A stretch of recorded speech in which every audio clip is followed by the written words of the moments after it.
خطبہ نمبر 230 آپ علیہ السلام کے خطبے کا ایک حصہ۔ عمل کی فضیلت، جد و جہد کی فضیلت اور کچھ زاہدوں کے بارے میں۔ بسم اللہ الرحمن الرحیم۔ فإن تقوى الله مفتاح السداد وذخيرة معاد وعتق من كل ملكة ونجاة من كل هلكة، بها ينجح الطالب وينجو الهارب وتنال الرغائب۔ یقیناً تقوی الہی ہدایت کی کلید اور آخرت کا ذخیرہ ہے، ہر گرفتاری سے آزادی اور ہر تباہی سے نجات کا ذریعہ ہے۔ اس کے وسیلے سے طلبگار کامیاب ہوتے ہیں، عذاب سے فرار کرنے والے نجات پاتے ہیں اور بہترین مطالب حاصل کرتے ہیں۔ عمل کی فضیلت۔ فاعملوا والعمل يرفع والتوبة تنفع والدعاء يسمع والحال هادئة والأقلام جارية، وبادروا بالأعمال عمرا ناكسا أو مرضا حابسا أو موتا خالصا، فإن الموت هادم لذاتكم۔ لہذا عمل کرو کہ ابھی اعمال بلند ہو رہے ہیں اور توبہ فائدے مند ہے اور دعا سنی جا رہی ہے، حالات پرسکون ہیں، قلم اعمال چل رہا ہے۔ اپنے اعمال کے ذریعے آگے بڑھ جاؤ جو الٹے پاؤں چل رہے ہیں، اور اس مرض سے جو اعمال سے روک دیتا ہے، اور اس موت سے جو اچانک جھپٹ لیتی ہے، اس لیے کہ موت تمہاری لذتوں کو فنا کر دینے والی، تمہاری خواہشات کو بد مزہ کرنے والی، ومكدر شهواتكم ومباعد طياتكم، زائر غير محبوب وقرن غير مغلوب وواتر غير مطلوب، قد أعلقتكم حبائل وتكنفتكم غوائل وأغسدتكم معابل۔ اور تمہاری منزلوں کو دور کر دینے والی ہے، وہ ایسی زائر ہے جسے کوئی پسند نہیں کرتا ہے، اور ایسی مقابل ہے جو مغلوب نہیں ہوتی ہے، اور ایسی قاتل ہے جس سے خون بہا کا مطالبہ نہیں ہوتا ہے۔ اس نے اپنے پھندے تمہارے گلوں میں ڈال رکھے ہیں، اور اس کی ہلاکتوں نے تمہیں گھیرے میں لے لیا ہے، اور اس کے تیروں نے تمہیں نشانہ بنا لیا ہے۔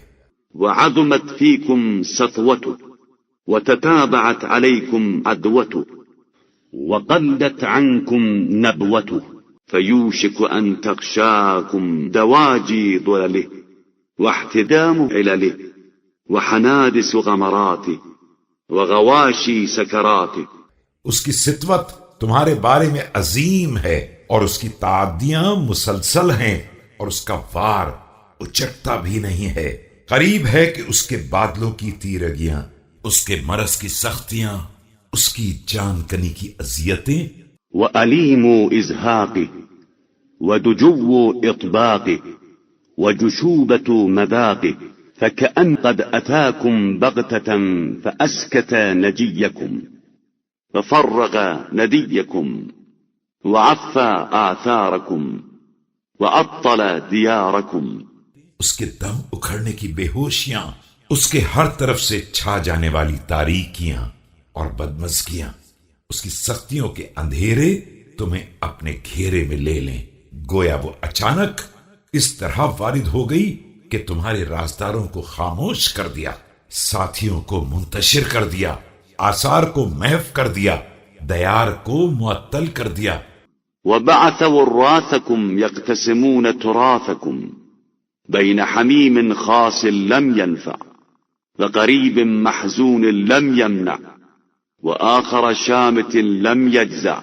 اور وارثوں کو آمادہ کر دیا، اب وہ تمہاری میراث کو تقسیم کر رہے ہیں ان خاص عزیزوں کے درمیان جو کام نہیں آئے، اور ان رنجیدہ رشتہ داروں کے درمیان جنہوں نے موت کو روکا نہیں، اور ان خوش ہونے والوں کے درمیان جو ہرگز رنجیدہ نہیں ہیں۔ جد و جہد کی فضیلت۔ فعليكم بالجد والاجتهاد والتأهب والاستعداد والتزود في منزل الزاد ولا تغرنكم الحياة الدنيا كما غرت من كان قبلكم من الأمم الماضية والقرون الخالية.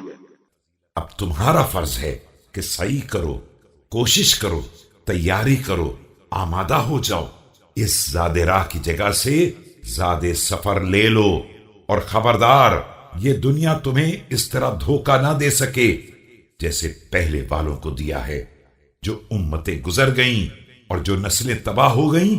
الذين احتلبوا درتها وأصابوا غرتها فأفنوا عدتها وأخلقوا جدتها وأصبحت مساكنهم أجداثا وأموالهم ميراثا لا يعرفون من أتاهم ولا يحفلون من بكاهم.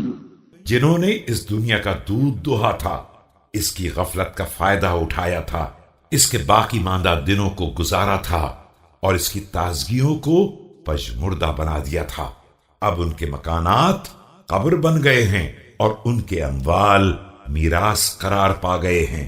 نہ انہیں اپنے پاس آنے والوں کی خبر ہے اور نہ رونے والوں کی پرواہ ہے. ولا يجيبون من دعاهم فاحذروا الدنيا فإنها غدارة غرارة خدوع معطية منوع ملبسة نزوع لا يدوم رخاؤها ولا ينقضي عناؤها ولا يركض بلاؤها. اور نہ پکارنے والوں کی آواز پر لبیک کہتے ہیں. اس دنیا سے بچو کہ یہ بڑی دھوکے باز، فریب کار، غدار، دینے والی اور چھیننے والی اور لباس پہنا کر اتار لینے والی ہے. نہ اس کی آسائشیں رہنے والی ہیں اور نہ اس کی تکلیفیں ختم ہونے والی ہیں اور نہ اس کی بلائیں تھمنے والی ہیں. کچھ زاہدوں کے بارے میں: كانوا قوما من أهل الدنيا وليسوا من أهلها فكانوا فيها كمن ليس منها عملوا فيها بما يبصرون وبادروا فيها ما يحذرون تقلبوا أبدانهم بين ظهراني أهل الآخرة. یہ انہی دنیا والوں میں تھے لیکن اہل دنیا نہیں تھے. ایسے تھے جیسے اس دنیا کے نہ ہوں، دیکھ بھال کر عمل کیا اور خطرات سے آگے نکل گئے. گویا ان کے بدن اہل آخرت کے درمیان کروٹیں بدل رہے ہیں. يرون أهل الدنيا يعظمون موت أجسادهم وهم أشد إعظاما لموت قلوب أحيائهم. اور وہ یہ دیکھ رہے ہیں کہ اہل دنیا ان کی موت کو بڑی اہمیت دے رہے ہیں، حالانکہ وہ خود ان زندوں کے دلوں کی موت کو زیادہ بڑا حادثہ قرار دے رہے ہیں.